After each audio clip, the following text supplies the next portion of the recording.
Good morning, everybody. Pastor Mike here with another Watchman Pure Bible study. We are once again in Revelation chapter 8, dealing with verse 5, the beginning of the sounding of the trumpets. And the Bible says in verse 5, Revelation chapter 8, the angel took the censer and filled it with the fire of the altar, cast it into the earth, and there were voices and thunderings and lightnings and an earthquake. And the seven angels which had the seven trumpets prepared themselves to sound.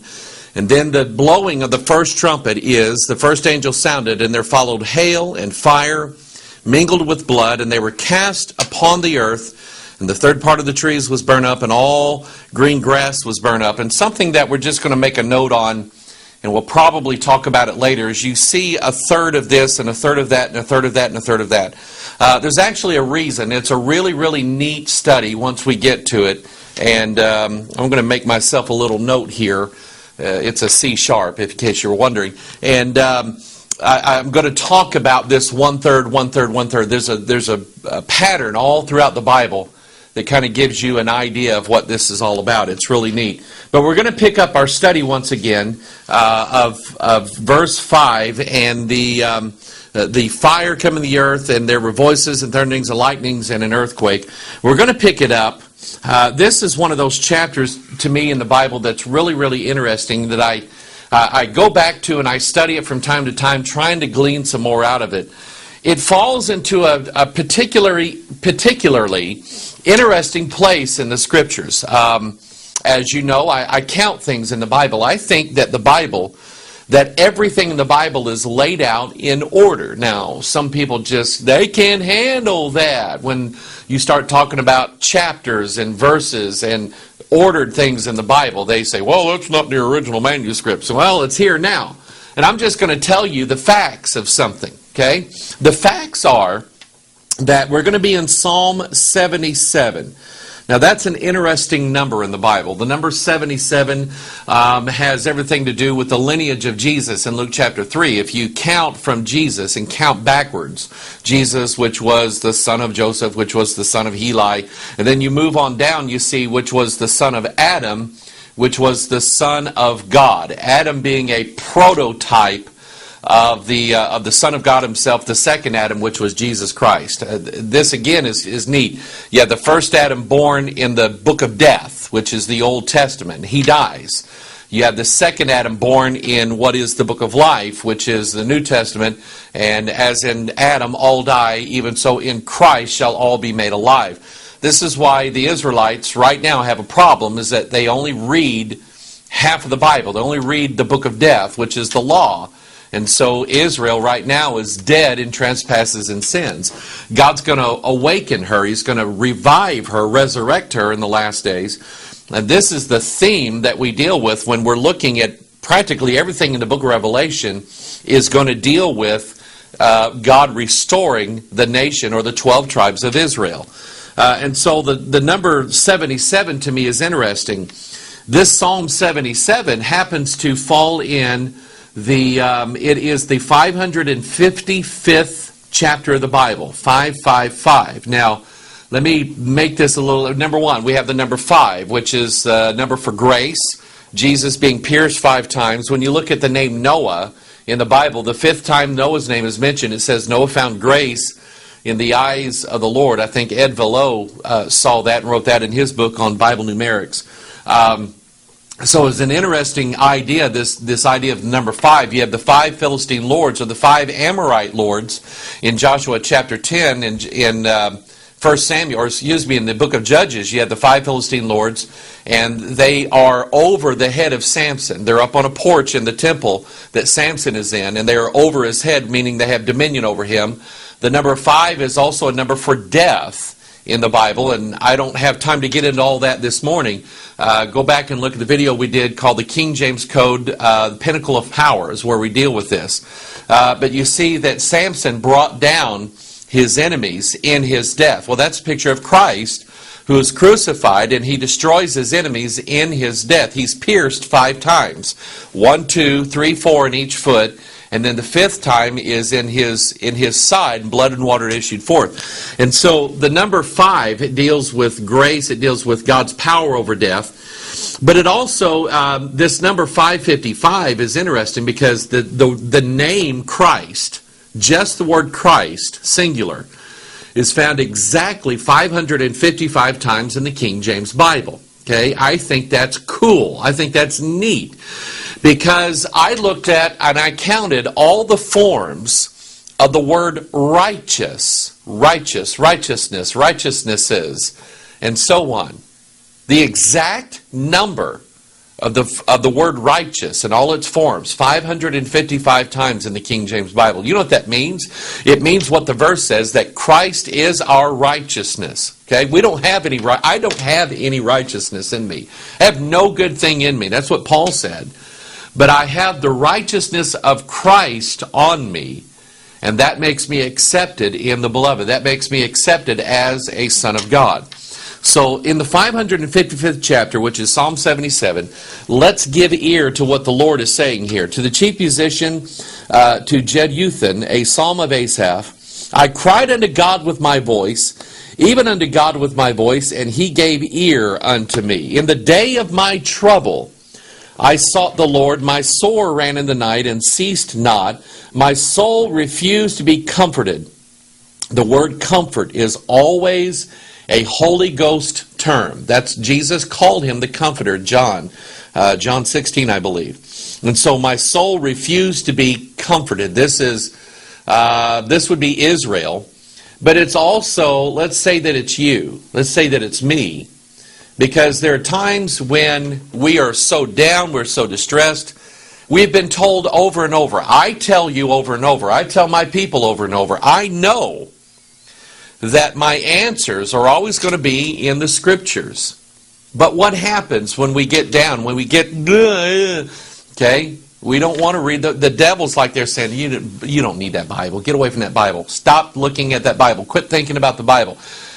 And he will lead us and try to lead us away from the Scriptures, and we say, I don't think there's any answers. And when we know better, we know better. So our soul refused to be comforted, and if you just read the Bible, the Comforter will come to you. Verse 3, I remembered God and was troubled. I complained, and my spirit was overwhelmed. Selah. Selah has the idea of pause, and think about that. Verse 4, Thou holdest mine eyes waking. I am so troubled that I cannot speak. I have been there. I have been in that position before several times. Probably will be again. It's just one of those things the devil loves to just cloud over us and put us in such a weirdness, such a foul spirit. We don't sleep. We can't talk. Okay? Verse 5, I have considered the days of old, the years of ancient times. I call to remembrance my song in the night. I commune with mine own heart, and my spirit I made diligent search. Verse 7, will the Lord cast off forever? Interesting question. And will he be favorable no more? Is his mercy clean gone forever? You ever asked those questions before? I have. Will he be favorable no more? Is his mercy clean gone? God, are you done forgiving me? Okay. And then it says, doth his promise fail forevermore? That's a question that even David asked. I've asked that question, God, is the Bible right? Can I really trust this Bible? Can I trust it? Verse 9, hath God forgotten to be gracious? Hath he in anger shut up his tender mercies? Selah. And I said, this is my infirmity. This is what we have to deal with. We question God. We tell ourselves, you know what, I sinned. I repented of that sin. I promised God that I would do my best never to do that ever again. And I did it again. And we get in these situations where we feel like okay, God, I'm pretty sure that you're done with me. You're never going to have anything to do with me ever again. Okay? But then look at this. Verse 10. And I said, this is my infirmity, but I will remember the years of the right hand of the Most High. Okay? You're dealing with God's promises, the New Testament, Jesus Christ. Remember what he has done for you already. Remember that? He didn't fail you. So he said, verse 11, I will remember the works of the Lord. Surely I remember thy wonders of old. I will meditate also of thy work and talk of thy doings. Thy way, O God, is in the sanctuary. Who is so great a God as our God? Remember, in Revelation chapter 8, we're dealing with the sanctuary of God in heaven. Verse 14, Thou art the God that doest wonders. Thou hast declared thy strength among the people. Thou hast with thine arm redeemed thy people, the sons of Jacob and Joseph, Selah. Okay, the sons of Jacob and Joseph. We're dealing with Israel. The waters saw thee, O God, the waters saw thee, they were afraid. The depths also were troubled. The clouds poured out water. The skies sent out a sound. Thine arrows also went abroad. The voice of thy thunder was in the heaven. The lightnings lightened the world, and the earth trembled and shook. Thy way is in the sea, and thy path in the great waters, and thy footsteps are not known. Thou leddest thy people like a flock by the hand of Moses and Aaron. Again, this is a reminder of how God saves his people. When we get into situations like this, and here's what's going to happen. God is about ready to wake Israel up. How do you wake somebody up? You just blow a trumpet, they'll wake up. Okay? God's about ready to wake them up. And he recognizes that they, like us, when we are in positions like this, and I've been here and you have too, that he causes us to remember all the great things that he's done for us in the past. I get into places where, I'm just down on myself and I'm just not doing well. And God, and I ask these same questions, and I remember everything that God has ever done for me. I remember all the things he's brought me through and how he has never failed me, ever. And what awakens me, the clouds poured out water, the sky sent out a sound, the lightnings lightened the world, the thunder was in the heaven, the earth trembled and shook. That's exactly what happened. Revelation chapter 8. And then we're reminded that God, thy way is in the sea, and thy path in great waters. What happened when God led Israel out of Egypt? God showed them his pathway in the deep waters. He showed them what the water had concealed. And they went, well, there's this path right there. We never saw that before. That's God working. And this is, in this case here, God used Moses and Aaron, two witnesses, to bring forth his people officially out of the land of Egypt, now on their way to the land flowing with milk and honey. Isaiah chapter 29 verse 6, here's what the Bible says. Thou shalt be visited of the Lord of hosts with thunder, and with earthquake and great noise, with storm and tempest, and the flame of devouring fire. God is about ready to do a visitation here, okay? He's going to visit his people. Study the word visit. Study how God visits his people and the promises that he makes there. Write that down as a side note. Maybe that should have been a good study I should have done as part of this. I just never thought about it till now. So I'm going to have you do some homework. And you study this word visit out and see how God visits and why God is going to visit his people. I can tell you he's going to visit them to forgive their sins. Isaiah 29, where verse 6 is also verse 11. The vision of all is becoming to you as the words of a book that is sealed, which men deliver to one that is learned, saying, Read this, I pray thee. And he saith, I cannot, for it is sealed. And the book is delivered to him that is not learned, saying, Read this, I pray thee. And he saith, I am not learned. Wherefore the Lord saith, For as much as this people draw near me with their mouth and with their lips do honor me, but have removed their heart far from me, and their fear toward me is taught by the precept of men. In other words, when God gets ready to visit his people, one of the things that he's got to deal with is the fact that the book to them is sealed. Remember what God told Daniel in the latter part of the book of Daniel, in which, by the way, I was at the doctor's office the other day, and I thought, well, I'm going to read my Bible. What am I going to read? And I had my iPad, and I pulled up, I thought, I'm going to revisit the last 6 chapters of the book of Daniel. Okay? Now, I remember reading those many, many, many times before, and I remember when I read them before, there was a lot of things in those chapters that just didn't make any sense. So I read them again the other day, and you know what? They just didn't make any sense. Now, some people claim that they've got Daniel all figured out. They've got it all. I don't think so. I think there's an understanding about the latter half of the book of Daniel that to this day is still sealed up. When is it going to be unsealed? Well, we see an unsealing of a book, Revelation chapter 6 and 7. And by the way, as God is unsealing this book, Israel, he begins to put a seal on the forehead of Israel. And so, consequently, we have the unsealing of a book that is sealed, and they deliver it to people that are supposed to be able to understand it, and they say, well, we can't understand it. We don't know what it says. Okay? And their problem is, a lot of Jews, and let me say this kindly to some people, a lot of Gentiles have fallen into the trap of trying to understand God by way of the precepts of men. And it doesn't work that way. You can't understand God by way of the precepts or the commandments or the traditions of men. I see a lot of people, a lot of Gentiles, and I don't think it's necessarily a sin to examine the lifestyle, the rich heritage that Jewish people have. I don't think that's necessarily a sin, so I'm not accusing people of sin.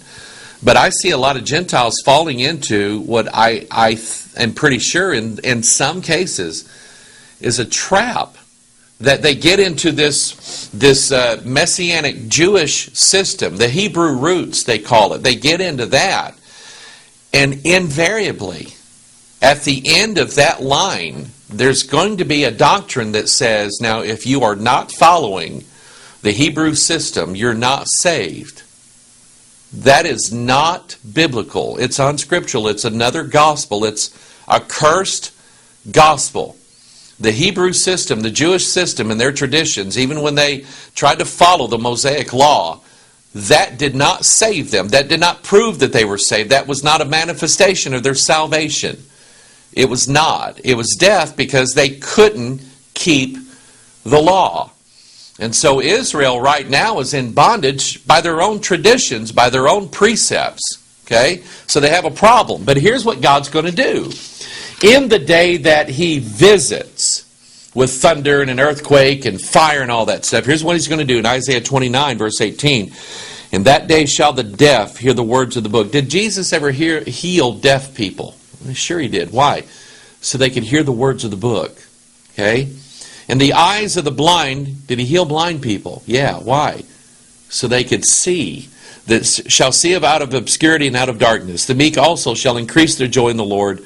And the poor among men shall rejoice in the Holy One of Israel. For the terrible one is brought to naught.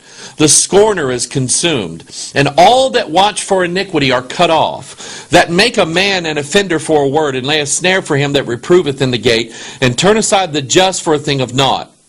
Therefore, thus saith the Lord, who redeemed Abraham concerning the house of Jacob, Jacob shall not now be ashamed. You know why? God's going to forgive his sins. Neither shall his face now wax pale. But when he seeth his children, the work of mine hands, in the midst of him, they shall sanctify my name, and sanctify the Holy One of Jacob. You know who that is? That's Jesus. And shall fear the God of Israel. And they also that erred in spirit shall come to understanding. And they that murmured shall learn doctrine. God's going to teach the Israelites his new doctrine, his new covenant. They're going to learn. Why did James write his book to the 12 tribes? Why is Paul writing to the Hebrews? Okay? It's all there, people. They're going to understand what you and I have access to every day. The book is going to become unsealed, and they are going to understand. And this is in the day that God visits them. Now, let's look at Revelation chapter 8. Let's see here. Verse 6. The seven angels had the seven trumpets, prepared themselves to sound. Now in verse 7, the first angel sounded, and there followed hail and fire mingled with blood, and they were cast upon the earth, and the third part of the trees was burned up, and all of the green grass was burned up. Let's look at, can you think of a story somewhere in the Bible where God rained hail down upon people? Of course, obviously, if you look at Genesis 18 and 19, you see the story of Sodom and Gomorrah. God dispatches the two angels to Sodom. Lot, his wife, and the two daughters, they're pulled out by those angels. And then God literally rains hail, fire, and brimstone, down upon the cities of Sodom and Gomorrah and utterly destroys them. And so God, that was a sort of a prefiguring. Remember, all these things are written for our admonition and for our learning. So why should we study Sodom? Why does it matter what happens in the Old Testament? Somebody asked me an email this morning concerning the video teaching that I'm doing on giants, and they were asking somebody, hey, why don't you take a look at this? And somebody said, why is that so important? Why do I have to know all that stuff? It's kind of like the dinosaurs. Okay, they're dead and gone, so what? And I responded back to them, well, let's keep it simple. As it was in the days of Noah, so shall it be at the coming of the Son of Man. God fills this Bible with historical evidence and historical prophecies of what He's going to do in the last days. We study these things to find out what God's... So we get understanding. You can't just read the book of Revelation and say, got it. Yeah, I got it. I got it all figured out. You have to take the book of Revelation and then go through the whole Scriptures in order to really... we're doing that, and I still don't get everything because I don't think I can remember everything that I've ever studied, okay? But anyway, let's look at, so we have Sodom and Gomorrah. Let's go back to Exodus chapter 9. In Exodus chapter 9, here is the story of God raining hail. Why did He do that? Let's look at Exodus chapter 9, verse 22. And the Lord said unto Moses, stretch forth thine hand toward heaven. Now I want you to remember that. Okay? Stretch forth thine hand toward heaven. It's kind of like what a baby does. When my little granddaughter comes up to me, and when I reach down to pick her up, sometimes she's got attitude and she don't want it. Yeah, okay? But when she comes looking up to me and she does this, I pick her up. Okay? I'm ready to lift her up.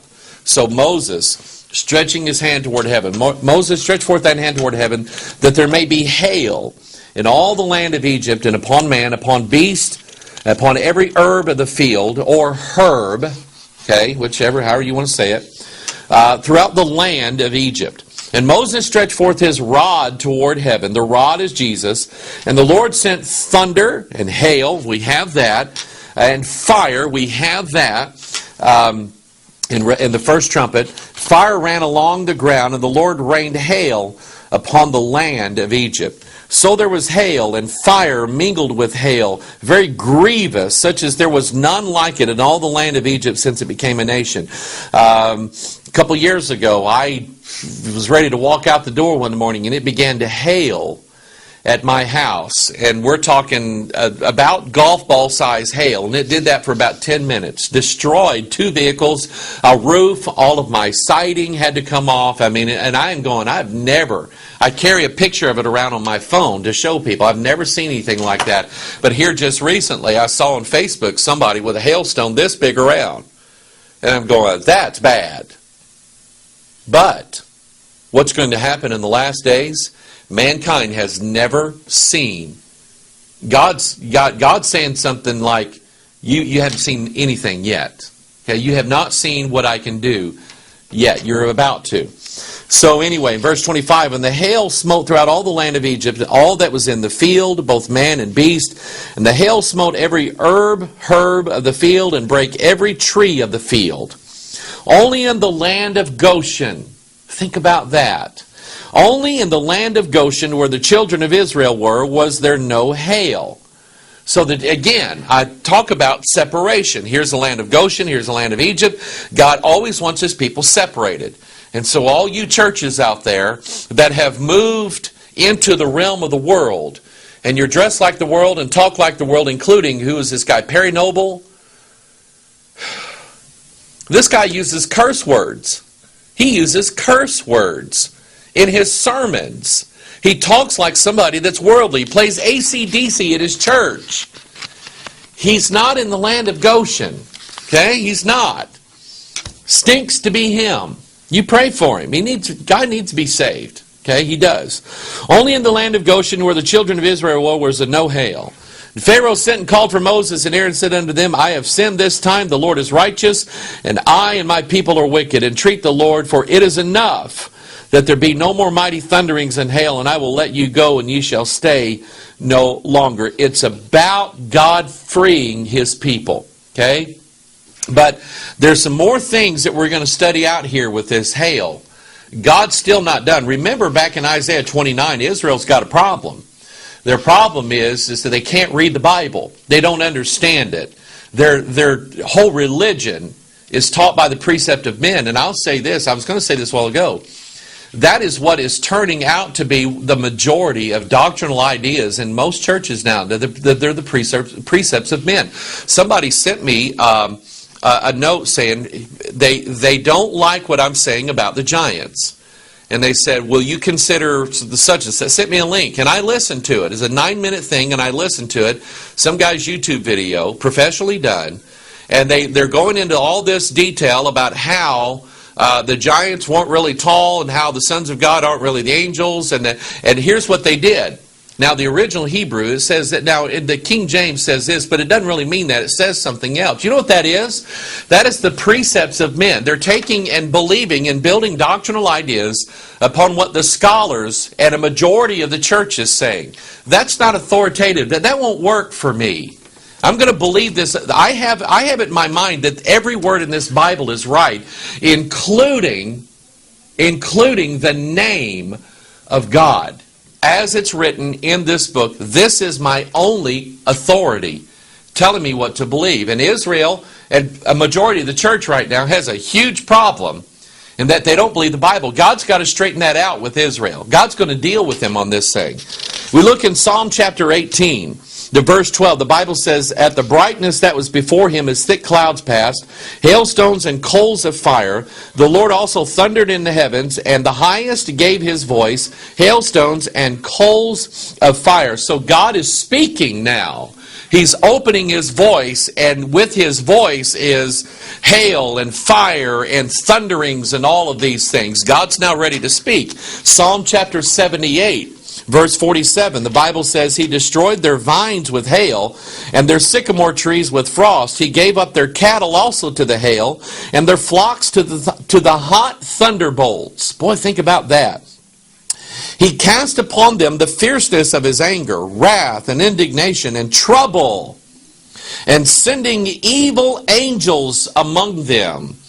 He made a way to his anger. He spared not their soul from death, but he gave their life over to the pestilence, and smote all the firstborn of Egypt, and the chief of their strength in the tabernacles of Ham, but made his own people to go forth like sheep, and guided them in the wilderness like a flock. And he led them on safely, so that they feared not. But the sea overwhelmed their enemies. I just love this. You stop and think about God's deliverance of his people in the midst of floods and evil angels and destroying everything. And he led them on safely so that they feared not, and the sea overwhelmed their enemies. And he brought them to the border of his sanctuary, even to this mountain, which his right hand had purchased. Guess who his right hand is? It's Jesus. Jesus was the purchase price of the redemption of the land. He cast out the heathen also before them, and divided them an inheritance by line, and made the tribes of Israel to dwell in their tents. This is what he's going to do. He's going to restore Israel. He's going to rain fire and brimstone down upon the earth, and that is letting everybody know, these are my people. Okay, you can't have them anymore, devil. Isaiah chapter 28. I like this because Isaiah 28 is the line upon line, precept upon precept doctrine. And it starts out in Isaiah 28 verse 2, behold, the Lord hath a mighty and a strong one, which as a tempest of hail and a destroying storm, as a flood of mighty waters overflowing. Think of the days of Noah, so shall it be at the coming of the Son of Man. Shall cast down to the earth with the hand. The crown of pride, the drunkards of Ephraim, shall be trodden underfoot, and the glorious beauty which is on the head of the fat valley shall be a fading flower, as the hasty fruit before the summer, which when he looketh upon it seeth, while it is yet in his hand, he eateth it up. In that day shall the Lord of hosts be for a crown of glory, and for a diadem of beauty, unto the residue of his people. No, I don't think every Jew that's alive at this time is going to be saved, but there is going to be a residue, a remnant, the Bible says, a tithe. Okay? A tithe of his people. Let's see here. To the residue of his people, verse 6, and for a spirit of judgment to him that sitteth in judgment, and for strength to them that turn the battle to the gate. God's going to put a new spirit now in his people, a spirit of judgment, so they can actually understand the Bible. But they have also erred through wine, through strong drink are out of the way. The priest and the prophet have erred through strong drink, and they are swallowed up of wine. They are out of the way through strong drink. If you want to write this down, wine and strong drink, okay? Alcoholic wine and strong drink in the Bible are figurative or symbols of false doctrine, okay? They have erred through strong drink. They err in vision, okay? They look at the Bible and it's all blurry. Can't read it. They err in those visions. They stumble in judgment, just like a drunk person. And who's responsible for that? Mystery Babylon the Great, the mother of harlots. For all tables are full of vomit and filthiness, so that there is no place clean. What happens when you get drunk? You vomit everything up. Okay, you can't stomach anything. You eat, but you can't hold it in. It's no good. Then he asks, whom shall he teach knowledge, and whom shall he make to understand doctrine? Them that are weaned from the milk and drawn from the breast, for precept must be upon precept, precept upon precept, line upon line upon line, here a little, there a little. Notice that it's double. What Israel is going to understand is that, yeah, they've got half the Bible, okay, but they don't have the complete picture. God's going to teach them his doctrine, and his doctrine is going to come by understanding that the Old Testament and the New Testament always work together. You cannot separate one from the other. There are denominations who say we are New Testament. We are Church of the New Testament. I think it's the Church of Christ that would like completely eliminate all the Old Testament. They say it's not for us anymore. Okay. You're eliminating, you're like covering up one eye. You can't see right if you try to remove the Old Testament from understanding the New Testament. They both speak together. It's like the two strands of your DNA. You're not alive. Your cell won't live if it only has one strand. No matter which strand that is, it won't work. Can two walk together except they be agreed? You can't get around very good on one leg. God designed it that way. You can't see very well with one eye. You can't breathe well with only one lung. You can't work with only one hand. God designed that even the weak side of my body, which is my left side, okay, when I had shoulder surgery, this right hand was useless. I had a huge problem just getting up out of bed. Okay, because I'm used to getting up with my right, pushing myself up with my right arm. I couldn't use that for a long time. I had this like really weird, funny way. I'm glad you weren't there to see it. To see me try to wallow out of bed. Okay, much less go into the dining room table when my wife had prepared something for me to eat, and me trying to eat with my left hand. Okay, now my left hand helps my right hand. I like this. I like beans and cornbread. Well, I scoop the beans up in my spoon with my right hand. I use my cornbread to get them all on there. And when I eat the beans, I got to chase it with the cornbread. The two work together. Okay? Even though this is the weaker side, I don't think I could get along very well without it. Okay? It's like my wife. God has designed the man to be the stronger vessel. He's designed the wife to be the weaker vessel. I don't think I'd get along without her. I mean, I really don't. God has made my life complete with her. And it's the same way with line upon line, precept upon precept. The Jews cannot get along without the New Testament. Neither can the Christians get along without the Old Testament. They both work hand in hand. And then Isaiah chapter 28 verse 17, he says, judgment also will I lay to the line, and righteousness to the plummet, and the hail shall sweep away the refuge of lies. Look at what God's going to do with Israel. He's going to use the hail to get rid of all of her lies. He's going to sweep away the refuge of lies, and the water shall overflow the hiding place. And your covenant with death shall be disannulled. You know what that is? It's the Old Testament, the Old Covenant. Your covenant with death shall be disannulled. You know what an annulment is? It's when the marriage don't work. Okay? And your agreement with hell shall not stand. When the overflowing scourge shall pass through, then you shall be trodden down by it. God knows that He has to get the Old Testament law to not work for them, and He's going to disannul the Old Testament and the covenant that they made with Him at Mount Sinai. He's going to disannul it. Now He has a new contract with them called the new contract, the new covenant, the New Testament in Jesus Christ. See, as long as the Old Testament is in force, you can't have a new contract. God has to annul the contract of the Old Testament. How did He do it? Well, this is brilliant, okay? Two people come together and they sign. They both sign here. You sign here, okay? Now I'll sign here. We got two people's signature on a contract, okay? This contract is in force as long as both of these people remain alive. If this person here who signed the contract dies, contract's null and void. You cannot have a contract with a dead person. Okay? So who made the contract with Israel? God. God died. That's the end of that contract. Now they're under the terms of the new contract. You know what the terms of the new contract are? Believe every word of the Bible. Okay? That's it right there. Now Ezekiel chapter 13. This is, again, the hail. This is what God's going to do with the hail. We saw in Isaiah 28 that He's going to disannul their covenant by way of, He's going to do away with their lies by sweeping them away with the hail. Now in Ezekiel chapter 13, He says the same thing here.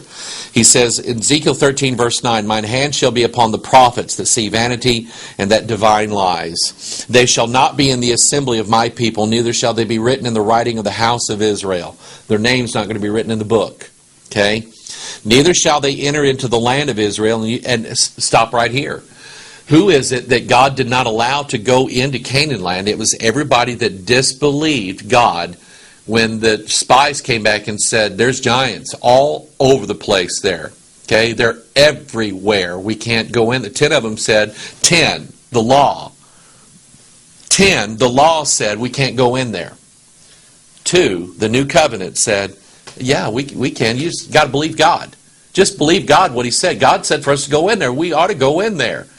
And the Israelites didn't believe it, and they perished in the wilderness. And that's what He's saying here. Neither shall they enter the land of Israel. And ye shall know that I am the Lord God. They're going to know who He is. Verse 10, because they have seduced my people, saying peace, and there was no peace. And one built up a wall, and lo, others daubed it with untempered mortar.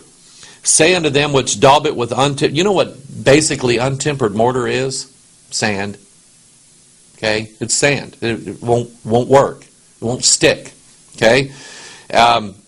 Saying to them which daub it with untempered mortar that it shall fall, and there shall be an overflowing shower, and ye, O great hailstones, shall fall, and a stormy wind shall rend it. Lo, when the wall is fallen, shall it not be said unto you, where is the daubing wherewith ye have daubed it? Therefore thus saith the Lord God, I will even rend it with a stormy wind in my fury. There shall be an overflowing shower in my anger, and great hailstones in my fury to consume it. So will I break down the wall that ye have daubed with untempered mortar, and bring it down to the ground, so that the foundation thereof shall be discovered, and it shall fall. And ye shall be consumed in the midst thereof, and ye shall know that I am the Lord. They're going to know who He is. Thus will I accomplish my wrath upon the wall and upon them that have daubed it with untempered mortar, and will say unto you, the wall is no more, neither they that daubed it. To wit, the prophets of Israel, which prophesy concerning Jerusalem, which see visions of peace for her, and there is no peace, saith the Lord. That sounds like a lot of preachers today. But here's what happened. Okay? A wall represents salvation in the Bible. Okay? Walls represent salvation in the Bible. And right now, the Israelites have built a wall of salvation called the Old Testament. It won't work. It won't stand. God has to build a new wall for them of salvation and protection, a bulwark around them, so that they're His people, like the sheep of a flock.